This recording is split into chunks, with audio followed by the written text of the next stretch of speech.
Gente, eu quero conversar com vocês nessa noite sobre o tema, o fim de uma era. Eu ia falar o fim de uma década, mas acho que o fim de uma era ficou mais bonito, ficou melhor. E eu poderia usar vários textos da palavra de Deus que ilustram um momento de transição, o final de um tempo para o começo de um outro tempo. Eu poderia ter usado a vida de Moisés para Josué, aquele momento em que Moisés sabe que ele está prestes a ser recolhido pelo Senhor e está para entregar a liderança do povo de Israel nas mãos de Josué, e os conselhos que ele trouxe para Josué nesse tempo. Eu poderia também mostrar para vocês a transição que aconteceu entre Jesus e os apóstolos, entre o ministério de Jesus na terra e o ministério do Espírito. Mas o Espírito Santo aqueceu o meu coração para esse texto, e eu queria levar você comigo nessa noite para esse lugar de onde Paulo escreve essa carta. Porque se você conhece um pouquinho da história de Paulo, você sabe que Paulo esteve preso pelo menos 2 vezes na cidade de Roma. A primeira vez que Paulo esteve preso em Roma foi numa casa, uma prisão domiciliar. E a história conta, e a Bíblia conta que essa prisão, por mais que ele estivesse ali o tempo todo sendo vigiado por soldados, ainda era um lugar muito confortável. Paulo podia receber visitas, ele estava bem acomodado, as pessoas podiam estar ali com ele. E Paulo diz que desse lugar, ele tinha uma capacidade tão grande de pregar o evangelho, que toda a guarda pretoriana, que era a guarda responsável pela vida de Paulo, toda ela foi evangelizada, e agora, por causa de Paulo, toda ela servia o Senhor. Só que Paulo agora escreve essa carta de um outro lugar, que não tem nada a ver com uma casa confortável. Paulo está aqui na prisão maometina.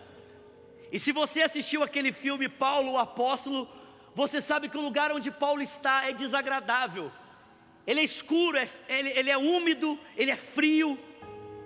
As pessoas normalmente saíam de prisões como essa, ou doentes, condenadas à morte por uma doença, ou saíam de lá para serem decapitadas. Destino esse do apóstolo Paulo. Paulo saiu dessa prisão exatamente para ter a sua cabeça cortada por um soldado romano. Diferente de Pedro, que era judeu e foi crucificado de cabeça para baixo, porque Paulo era romano, ele tinha essa oportunidade de ter a sua cabeça cortada. E é tão interessante que Paulo está velho, ele sabe que o tempo dele está acabando. Gente, você não vê a mesma expectativa, a mesma esperança de Paulo de ser liberto, que você encontra nas outras cartas que ele escreveu da prisão, como Filipenses ou Éfeso. Paulo sabe que a vida dele vai ser recolhida. Paulo sabe que o tempo dele está acabando. Paulo sabe que uma nova era está para começar. Gente, preste atenção. A morte de Paulo significava o fim da era apostólica e o início de uma nova era dos discípulos dos apóstolos.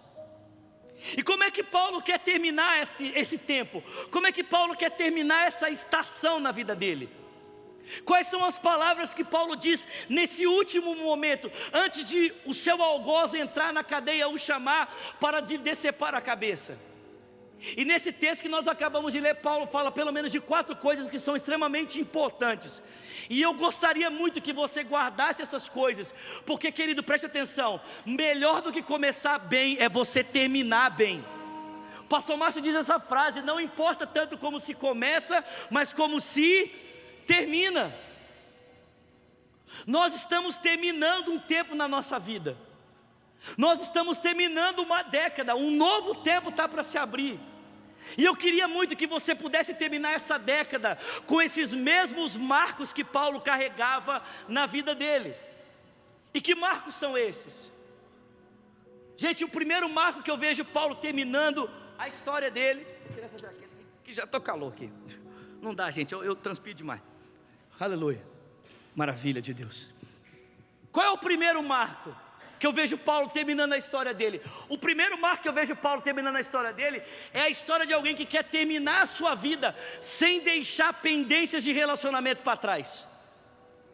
Alguém que quer terminar a sua história com todos os seus relacionamentos resolvidos. Por que eu digo isso? Porque no final da sua vida, Paulo olha para esse jovem chamado Timóteo, seu discípulo por mais de 15 anos, ele diz assim para Timóteo: quando você vir ao meu encontro, traga com você João Marcos. Quem que é João Marcos? Cara, João Marcos era o primo de Barnabé que acompanhou Paulo na sua primeira viagem missionária. Quando ele ainda era um jovem, e havia sido alcançado por Jesus, e estava para começar a primeira viagem dele. E a Bíblia diz que na segunda cidade que Paulo entrou para pregar o Evangelho, a adversidade foi tão grande, que o João Marcos virou para Paulo e Barnabé e falou assim: cara, eu prefiro voltar para minha casa, porque lá junto com a minha mãe estava mais gostoso. Ele os abandona. Paulo termina o percurso, vai a Jerusalém, participa do concílio, toma cartas e decide: vamos fazer a segunda viagem missionária. E aí Barnabé vira para Paulo e diz: cara, vamos levar o João Marcos. E aí o Paulo diz: quem? O João Marcos. Ele diz: quem? João Marcos. Paulo diz: nunca. Eu posso levar qualquer pessoa. Aliás, irmãos, Timóteo só entra na vida de Paulo porque João Marcos o abandonou. O discípulo que Paulo esperava ter em João Marcos se tornou, na verdade, Timóteo. Paulo diz: de jeito nenhum, eu não quero João Marcos.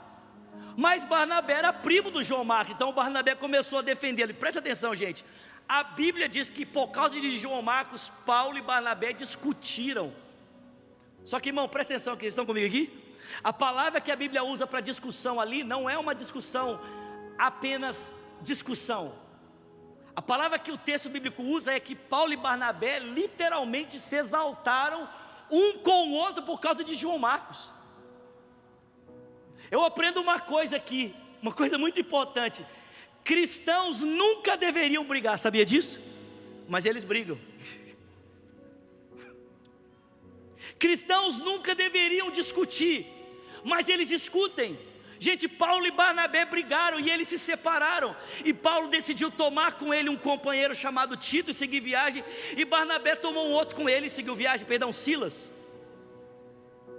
Só que agora, no final da sua vida, com uma estação se encerrando, depois de tantas histórias sendo vividas, sofrimento, e a maturidade ter alcançado o coração de Paulo, Paulo percebe que a missão é importante. Mas não apenas a missão é importante, pessoas são importantes. Paulo percebe que não faz sentido cumprir a missão se durante o cumprimento dela tantos relacionamentos são quebrados e rompidos.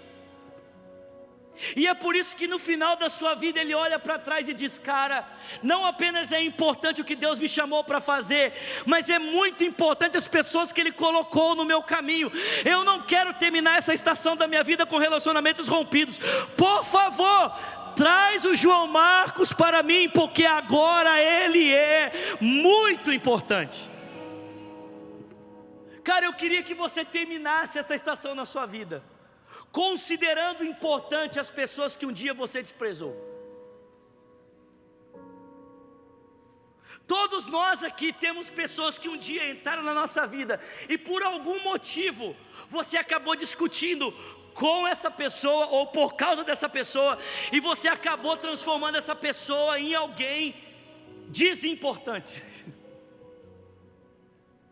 Só que, irmão, presta atenção, não dá para seguir em frente no propósito de Deus se você insiste em deixar pendências para trás.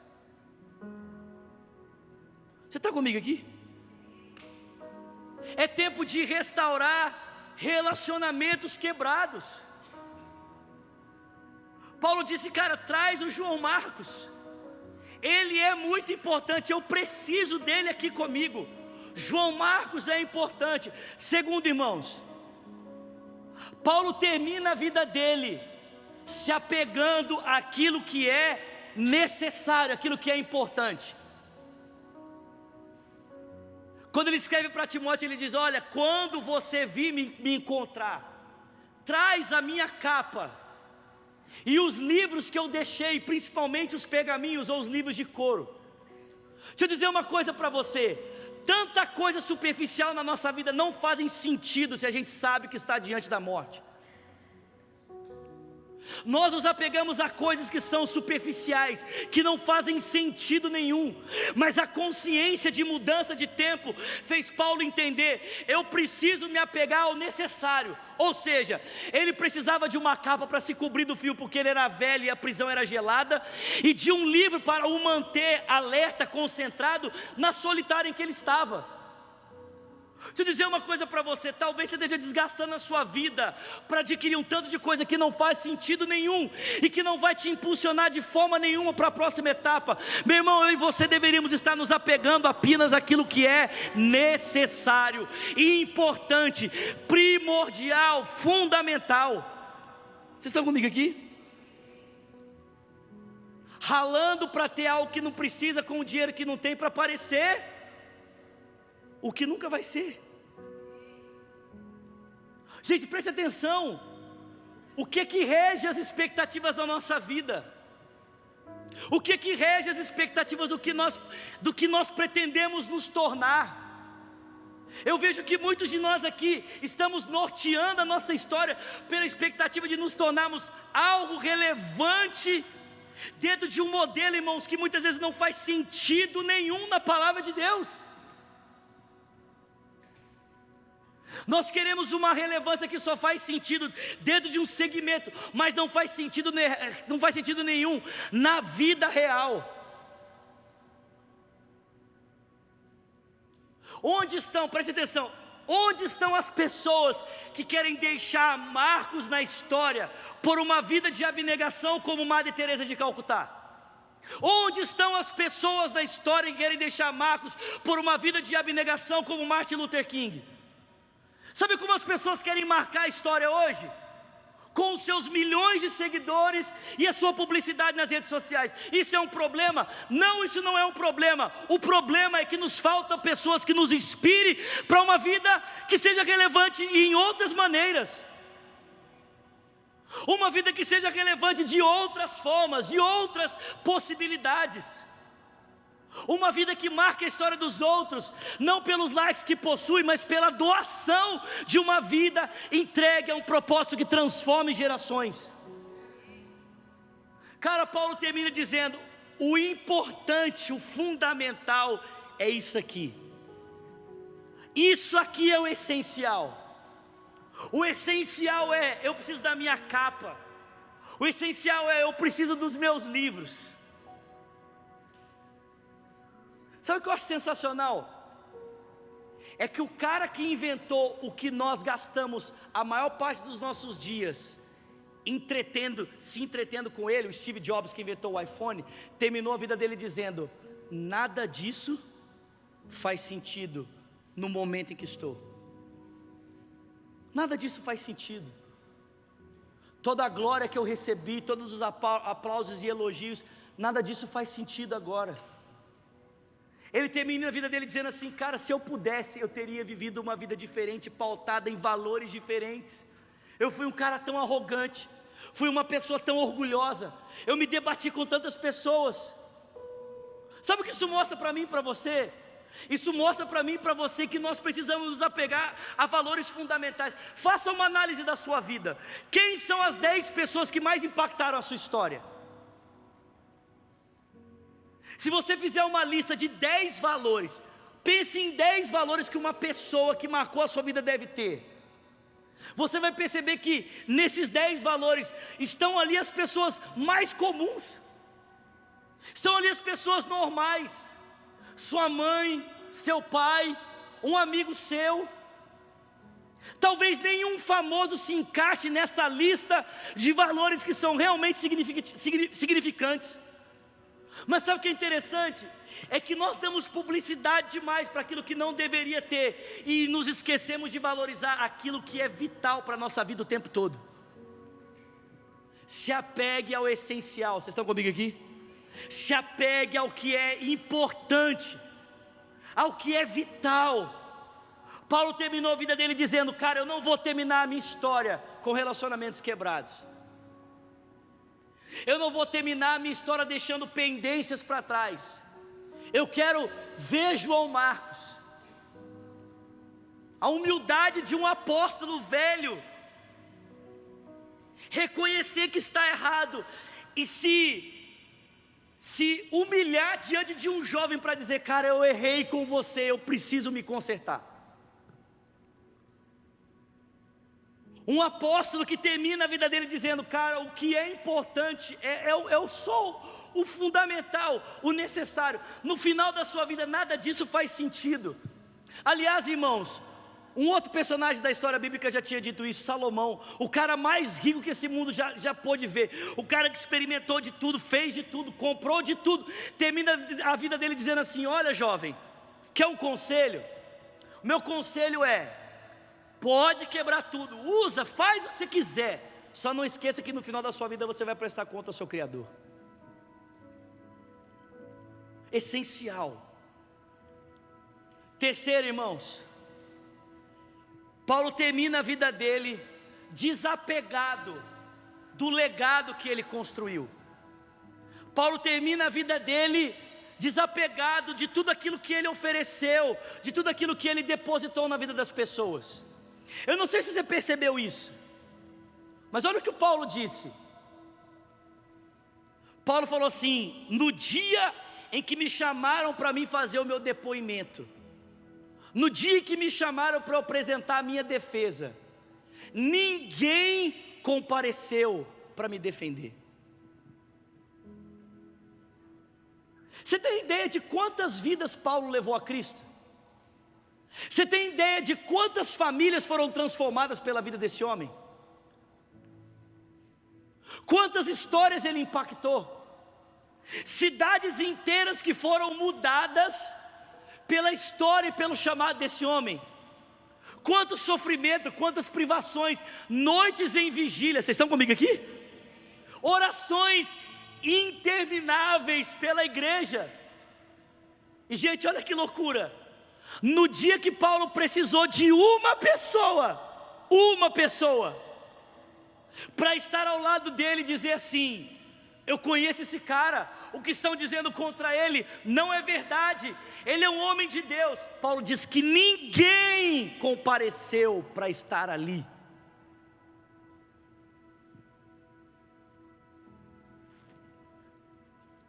Ô, gente, alguns dias atrás, eu falei isso semana passada, alguns dias atrás, um mês e meio mais ou menos, eu abri o meu YouTube e eu fui olhar a celebração que eu dirigia na Lagoinha Matriz, lá no Brasil.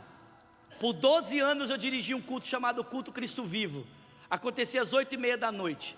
Uma celebração que chegou a ter 3.000 pessoas, domingo 8h30. E na hora que eu fui lá olhar, não estava mais lá. Eu descobri que a celebração ainda continuava, mas eles tinham tirado o nome.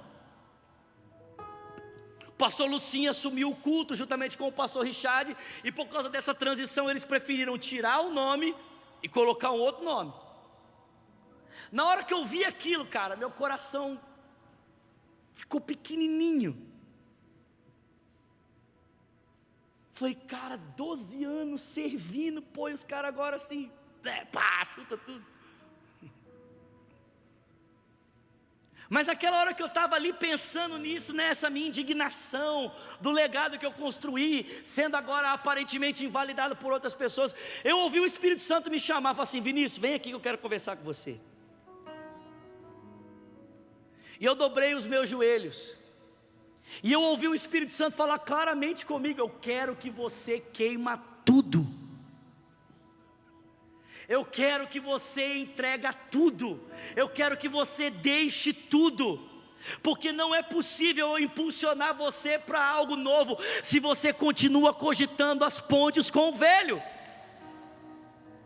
Gente, preste atenção. Sabe por que nós nos doemos demais? Sabe por que nós sentimos demais? Sabe por que nós nos apegamos demais? É porque a gente pensa que o que a gente fez é para a gente, quando na verdade tudo aquilo que a gente faz não é para nós, é para a glória de Deus. Aliás, irmãos, não é nem a gente que faz, é Ele que faz o querer e o efetuar através de cada um de nós. A gente se dói muito porque a gente acha que a vida é centrada em mim, mas a vida não é centrada em você. Você nunca foi o centro de nada. É tudo dele, por ele e para ele. É para a glória dele. Sabe por que Paulo consegue terminar a vida dele sem ressentimento, desapegado? Porque ele sabe que tudo que ele construiu, não construiu para si. Paulo sabe que tudo que construiu para a eternidade.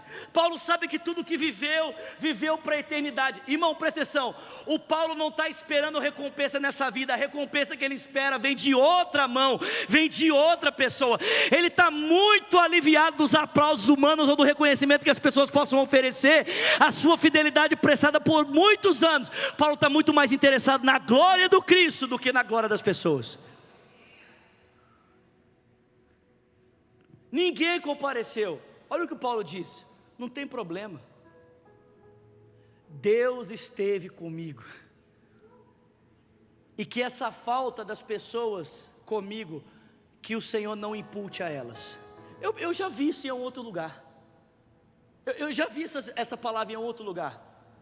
Eu vi isso na boca do Filho de Deus crucificado, quando ele olha para as pessoas que estão o pregando e ele diz: Pai, perdoa-lhes, porque eles não sabem o que fazem.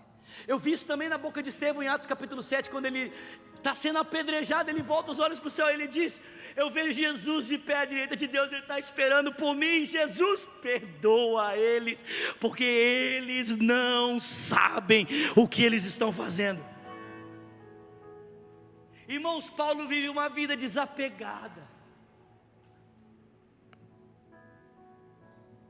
Ele sabe que tudo é dele por causa de Cristo, mas ele não tem apego a essas coisas.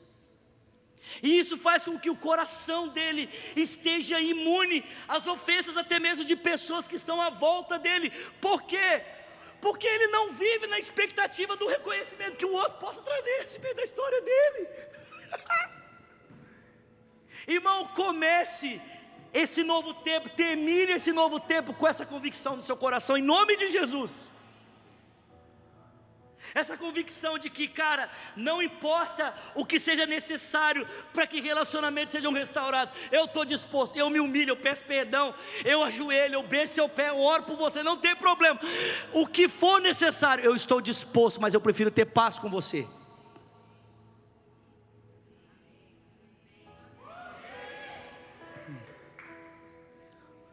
Não importa, eu estou apegado demais, somente ao que é necessário. O Vitor Azevedo falou um negócio, no tempo que ele esteve aqui comigo, num momento de mesa, que eu fiquei impressionado, assim, eu fiquei assim, sério, eu fiquei assim, meu Deus. Ele falou assim, sabe por que, gente, sério, eu fiquei chocado, mas pro lado bom, né, irmãos? Por causa das polêmicas, deixa eu explicar, pro lado bom, muito bom. Mas eu fiquei assim, ele falou assim: Vinícius, sabe por quê? Ele falou assim, eu entendo, sabe por que Jesus falou que quando a pessoa vem e tenta roubar algo de nós, a gente dá o dobro para a pessoa? Ele falou assim, porque ninguém pode chegar a Jesus e permanecer ladrão. Ninguém pode se achegar a Jesus e permanecer do mesmo jeito. Quando o ladrão se achega a Cristo, ele é transformado. Quando o ladrão se achega a Cristo, ele é perdoado, amém? Ele ganha uma nova perspectiva de vida. E é por isso que quando alguém chega roubando alguma coisa da gente, a gente dá o dobro. Por quê?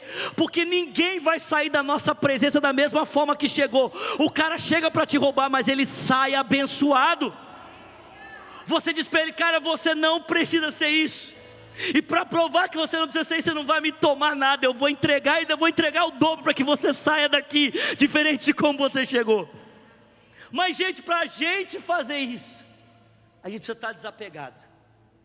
A gente precisa estar apegado apenas ao que é necessário, apenas ao que é realmente importante. Vocês estão entendendo, irmãos?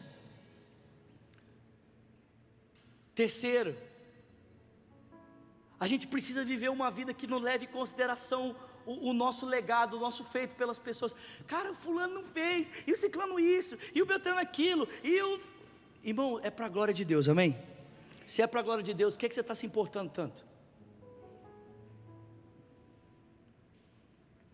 E por último, irmãos, Paulo termina a história dele revendo os seus marcos de fidelidade.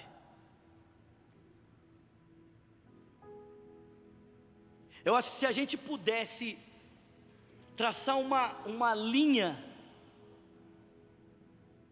para olhar a história de Paulo, essa linha seria uma linha reta, sem atalhos, sem desvios, sem ondulações. Olha o que Paulo diz: eu sei que meu tempo está chegando, eu sei que a minha vida vai ser oferecida como um sacrifício, eu sei que está próximo o tempo da minha partida, mas eu combati o bom combate, eu completei a minha carreira e eu guardei a minha fé.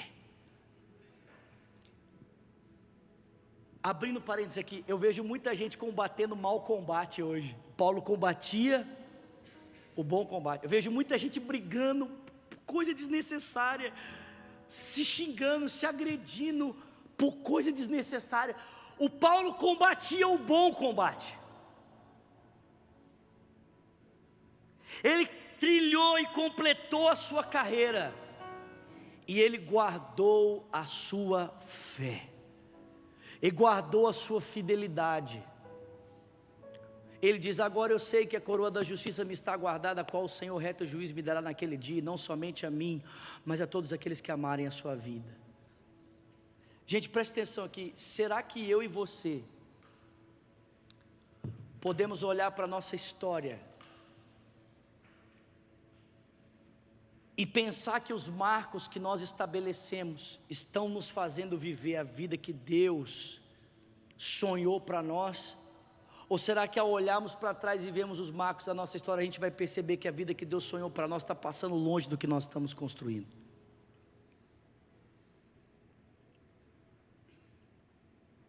Paulo olha para a história dele e ele diz: cara, na minha história eu vejo apenas isso, eu combati o bom combate. Deixa eu dar um exemplo para você entender o que eu estou falando aqui. Quando em 1 Samuel capítulo 17, Davi é chamado para enfrentar o gigante Golias, a gente não percebe, mas existem ali 3 batalhas envolvidas. A primeira batalha é contra os seus próprios irmãos, a segunda batalha é contra o próprio rei, a terceira batalha é contra Golias. Por que eu digo isso? Eu digo isso porque quando Davi se apresenta para servir, os irmãos dele olham para ele e falam assim: você não está pronto para isso, o que você está pensando? E começa a desferir intrigas contra ele. Só que Davi sabia qual era a luta que ele tinha que lutar. Então ele guarda suas energias ao invés de se envolver numa conversa sem sentido com seus irmãos. A segunda luta que Davi podia ter escolhido lutar era a luta contra o rei, porque o rei olhou para ele e falou assim: você não está preparado para isso. E ainda tentou fazer com que ele se encaixasse dentro de uma armadura que não era feita para ele, para que ele pudesse ir para a luta. Davi podia ter comprado a briga com o rei, mas Davi preferiu guardar energias para lutar a batalha certa.